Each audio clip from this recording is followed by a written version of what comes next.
Hello, everybody out there on YouTube and Reddit and all the other places I said that I would be making videos. My name is Joel. You can call me Mr. Dossman.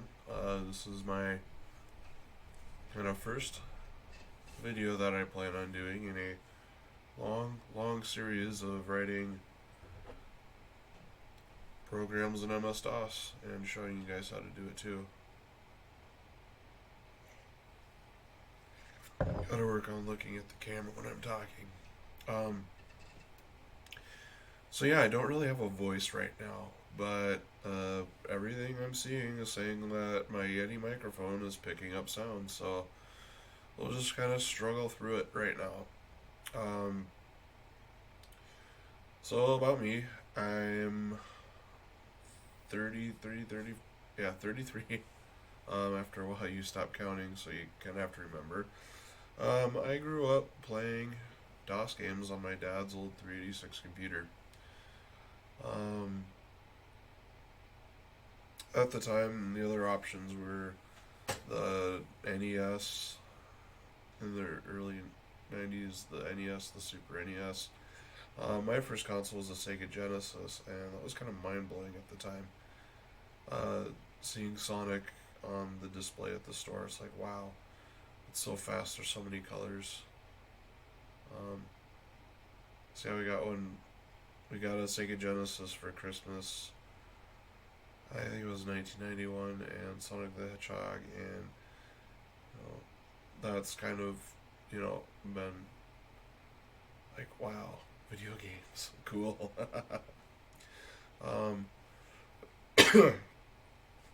so, yeah, I guess that's kind of, the area or the time period I grew up with gaming. So, Windows 91 was kind of, or 1991 was kind of the first big year for it. So, on our computer, we had MS DOS and Windows 3.1.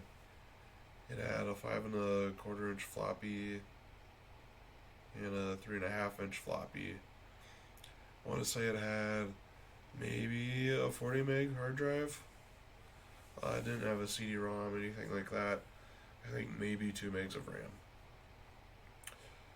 So really living on the cutting edge of things. It was a 386.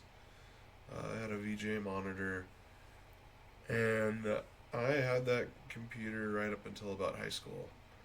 Um, it wasn't quite powerful enough to play Nintendo emulators or other things, but it ran Commander Keen, which back in the day um, was pretty incredible compared to like other PC games. Like nothing else really did fast scrolling or anything like that, and it ran pretty good on our pretty basic system.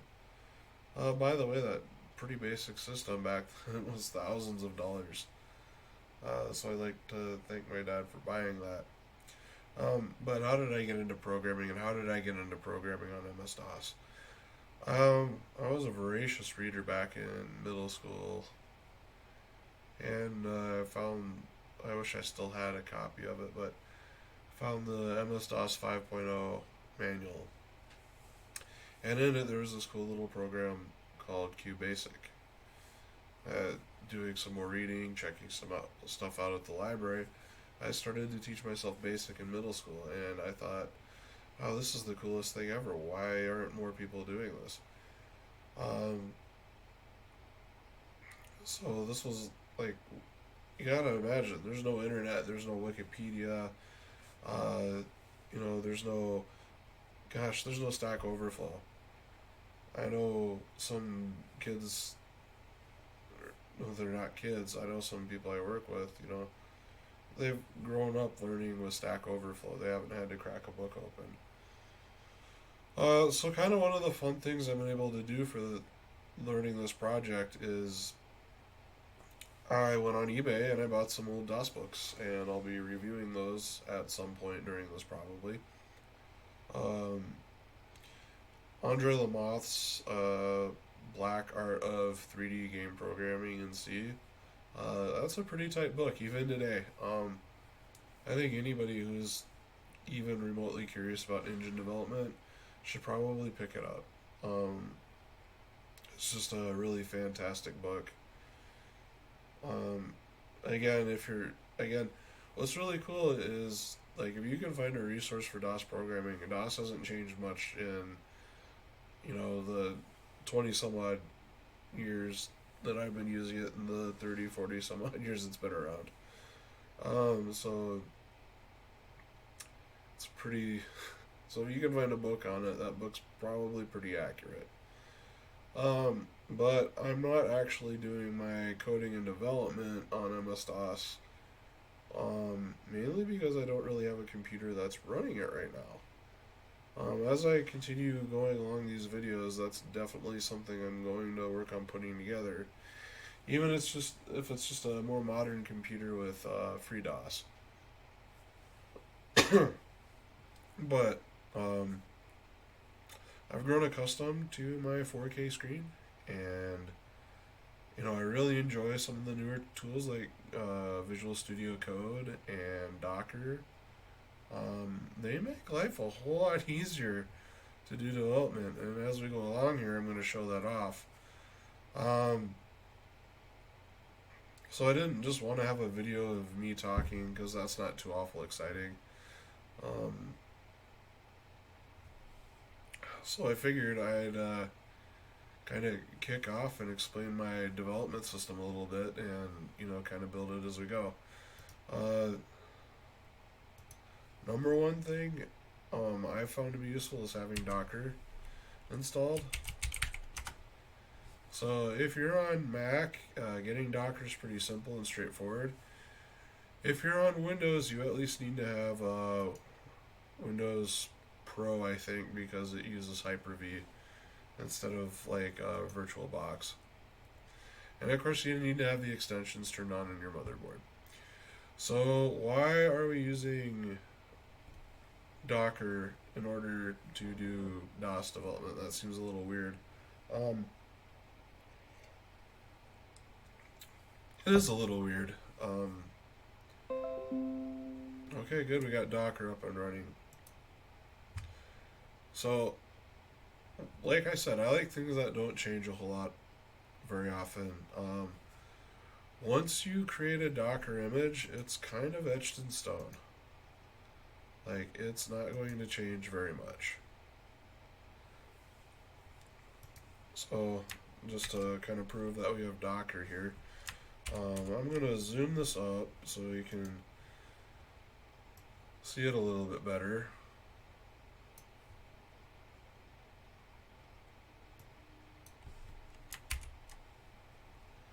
That should be good enough for now. Just make sure it's up and running. Okay, that's good. So I have found a image in my looking around of different Docker containers. What's really nice is there is an image for DJGPP, which is the GCC compiler for DOS. I've tried numerous times to get it to build on my Windows system, unsuccessfully. The binaries are so old they will not run under Windows 10. They're 16-bit binaries. So if you've maybe got an old Windows XP machine or a Windows 7 machine lying around that's ancient enough, you could probably get away with running the toolchain natively. But if you're living in the present like I am, Docker's a very useful tool for getting those up and running. So what I like to do is I like to kind of start by writing a Python script.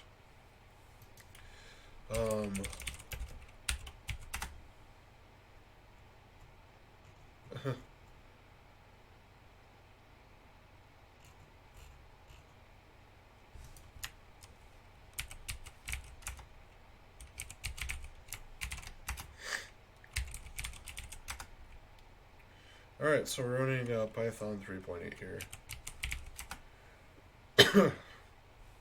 So let's go ahead and create a build.py.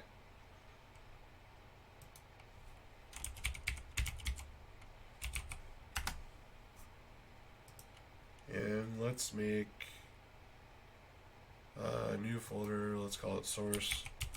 That's where all of our code's gonna go, and let's just make a hello world here really quick.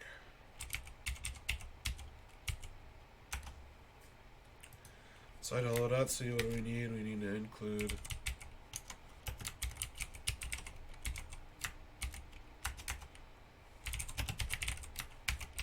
and we need our main function.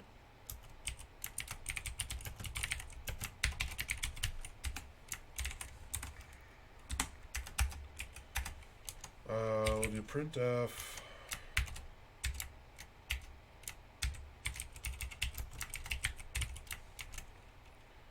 hello world /n, so we want the new line, and then we want to return 0 because everything went through A-OK. Alright, so going back to build.py, I'm going to cheat and copy and paste some stuff over from the build.py I'm using for Age of Chaos, which is something we're going to talk about in a little bit.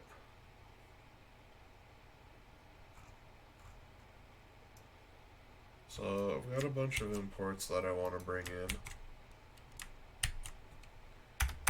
And maybe some of you right now might be like, why isn't he using make? What's wrong with make? Nothing's wrong with make.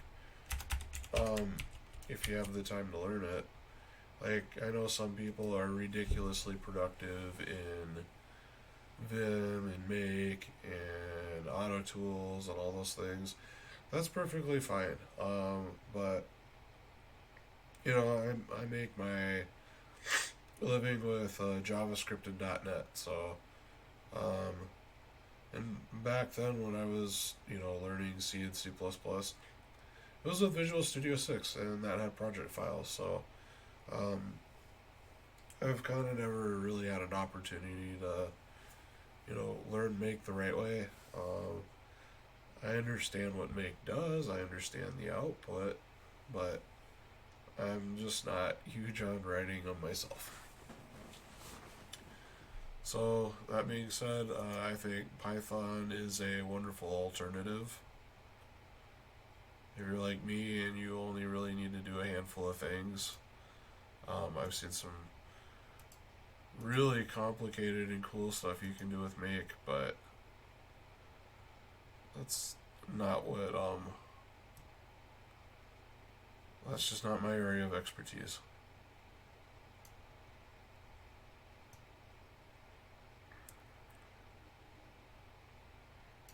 Alright.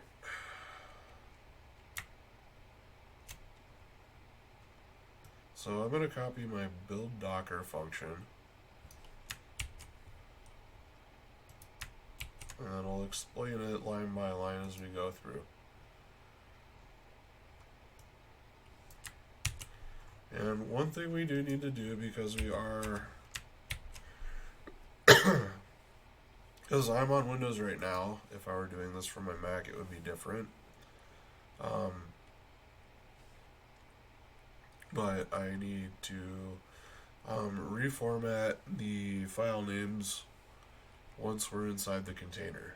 So if it's got a backslash, replace it with the /. If it's got a colon, replace it with an empty thing, and that'll pretty much take care of the pathing stuff. I should try and find a proper library to do this, but it works good enough. Alright, so going through the list here of what does it do when it builds from a Docker container. If the operating system path bin exists, which it doesn't right now, but it will, we want to clean that up, and we want to create a bin folder. The other two things, I've got some more processing in my game. We don't need that right now. So let's look at the arguments we're going to pass to Docker.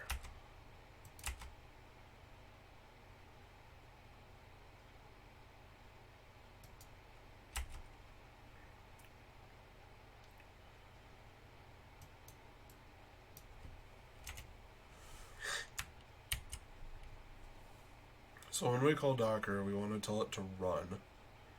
We want it to call dash dash rm, which means remove it after it's been run. Because we don't really need a compiler service. We only need to compile we want to compile on demand instead of compile as a service. I'm sure it'd be cool to get compiling as a service working, but that's not what I'm focused on. We want it to be interactive, and we want to share the terminal with it. So if we get build errors and stuff, we want them to show up right away where we are. So what we want to do is we want to mount the current working directory as the volume. So that way, when you do stuff with Docker, it'll persist it when you're done if you set up a volume. And finally, we are passing in the name of the image we want to use. So if you don't already have this image, Docker will pull it down for you, which is pretty nice. So now I'm setting up the arguments that I'm going to pass to the compiler. So this probably doesn't need to be an array, but whatever. So it'll make more sense in a little bit. So CC, that's the compiler we're using when we're using DJ, GPP, G++. I found this out by SSHing into the terminal, or into the virtual machine. No, sorry, the Docker container, and instead of executing, just digging around and finding where it was located. So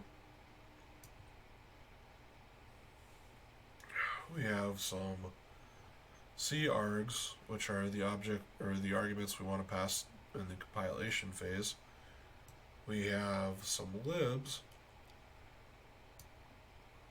The big L stands for library location, and this little guy here is we want LM, and M is the math library.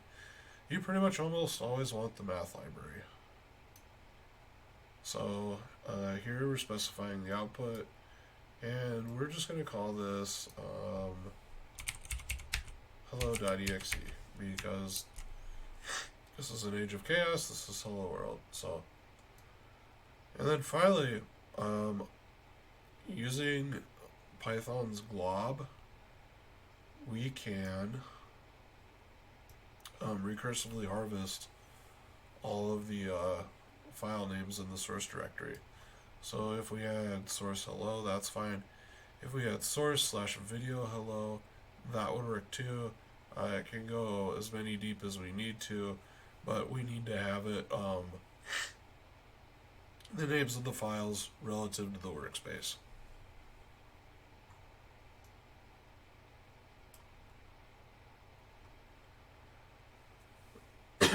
So what we're doing is we're calling map to Unix, which is the function I made up there. We are passing it a glob, and we're calling recursive equals true. And we want to glob anything with .c++ and anything with .c.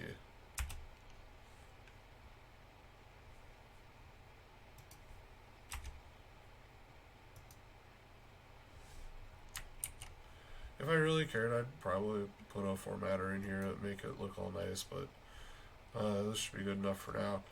And finally, here are the combined arguments that we're going to call subprocess.call with. So we have Docker, we have the Docker args, and what these little asterisks mean is we're going to spread an array into this higher up array. So basically we're flattening an array of arrays into just a single array.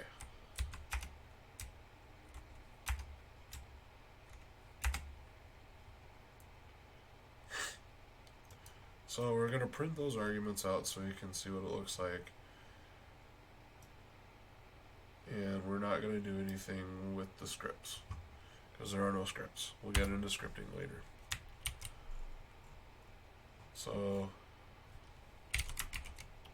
if main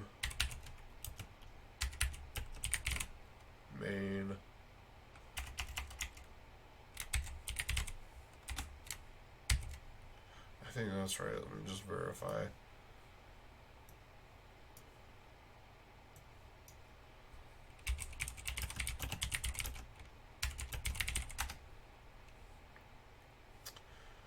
Okay, it's underscore underscore.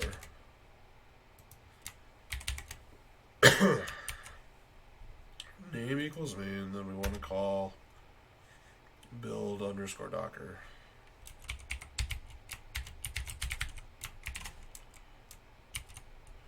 I always like doing it like this, so that way you can call it with, you can import this as a module into something else if you really need to, rather than only being a script. So let's give it a whirl and fix anything that breaks. So let's go.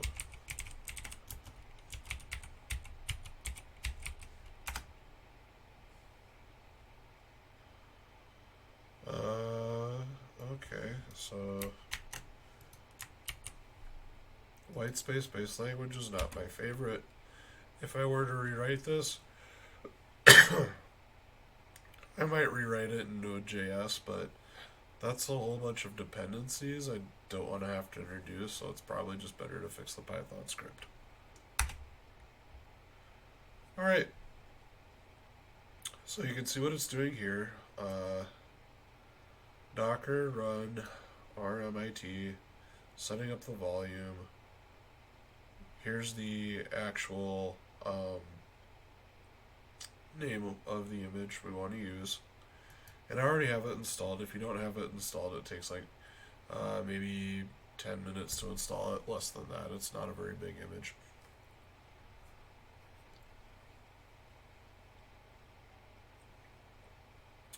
From there, we call the program we want to call, and then we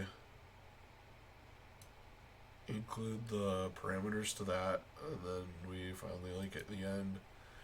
And if we look here, here's our hello.exe.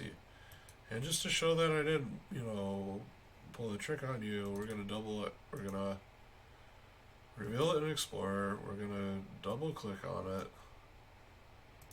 And it's going to yell at us, this app can't run on your PC. Well, why is that? Because it's a DOS program. So what we can do is I have a DOS box set on the root, or not the root, it's part of the path, because it just makes development easier. If you don't want to do it, you can call it absolutely, but let's go, if you go -C, it'll let you execute a script, a command inside there. So we're going to call we're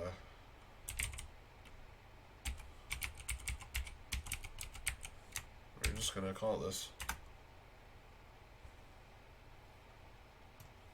and DOSBox, and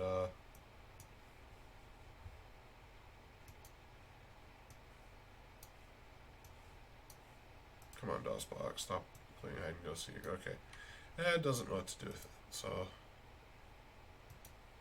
let's try this.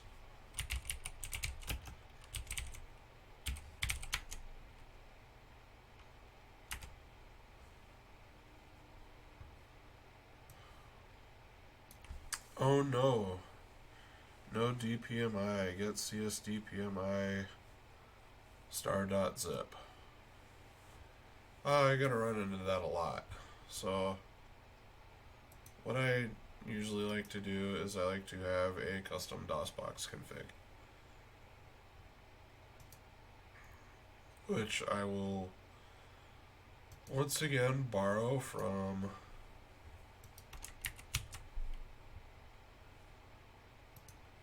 the game I'm working on.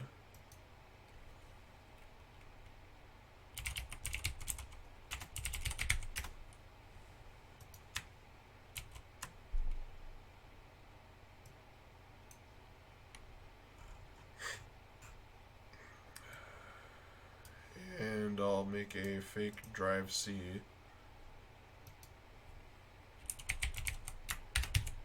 that some of this stuff can live on.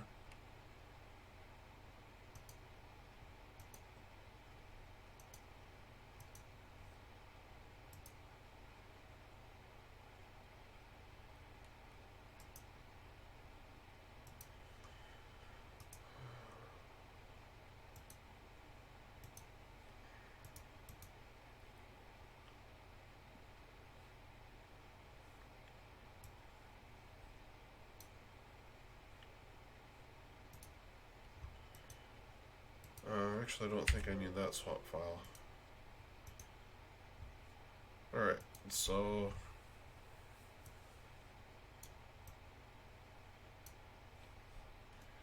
in my other build.py, I have an option to run DOSBox called build execute.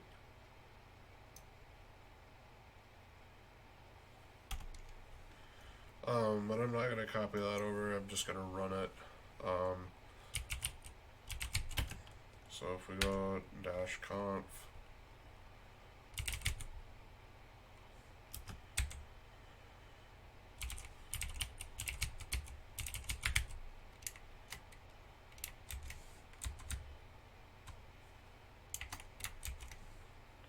so I don't need that.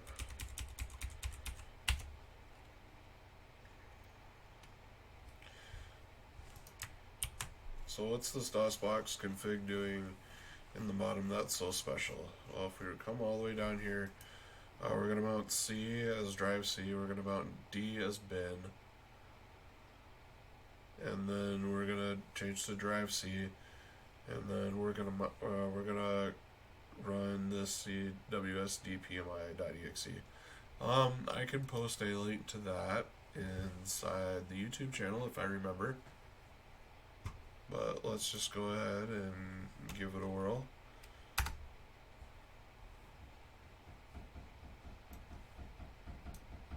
It looks like that went through okay. So let's go to drive D, directory. Oh, there's our hello.exe. Hello world. Alright, now let's try something fun. Let's change it up a little bit.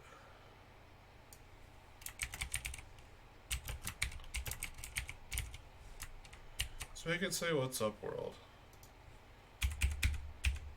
And then let's build it again. Oh, permission denied. So one thing I think would be really neat is if you could live reload. Well, that's really not an option with DOSBox. Would be really cool though, very groovy. But once it's kind of locked into something, it's kind of the way it goes. Okay, so we'll run our new thing. We'll run DOSBox, and we will run hello.exe. So that's kind of the basics for getting DOSBox and, you know, a Docker container up and running. The CWS DPMI stuff, that's not too hard to find. I think DOS4GW also does the trick. I'm not entirely sure. Again, still something I'm pretty fuzzy on. I just know if I want my program to work, I kind of need it. If you're using Microsoft Visual C, OpenWatcom, or Turbo C, I don't think it would be a problem. But telling DOSBox to compile your stuff, kind of a pain in the butt. So I prefer to do it this way. Um, it might be interesting to get Turbo C running though.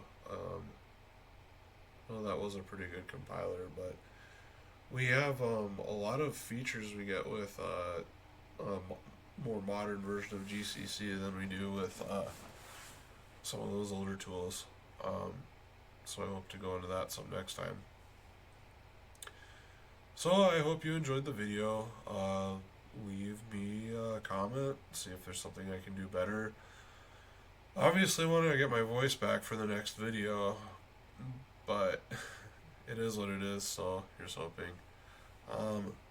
I'd like to shout out to the Reddit DOS gaming community, who inspired me to start talking about some of this development stuff. Very cool, guys. Thanks a bunch. Let's see, other shout outs. Just Reddit in general, kind of cool. The people I work with, if you're watching this, you know who you are. Just kind of, that's kind of where I picked up Docker, was from work, so I thought that was pretty cool. Yeah, again, Andre Lamoth, author of the DOS 3D game programming. Another a site I really learned a lot from was David Brackeen's VGA graphics tutorial. I'm hoping to dive into some VGA graphics next time. My voice is kind of going now, so I think it's probably time to wrap this up. But again, really cool, really exciting stuff. So maybe next time, instead of doing a tutorial, I'll talk a little bit about Age of Chaos and do a live demo. So, yeah, thanks again for watching. Have a great evening.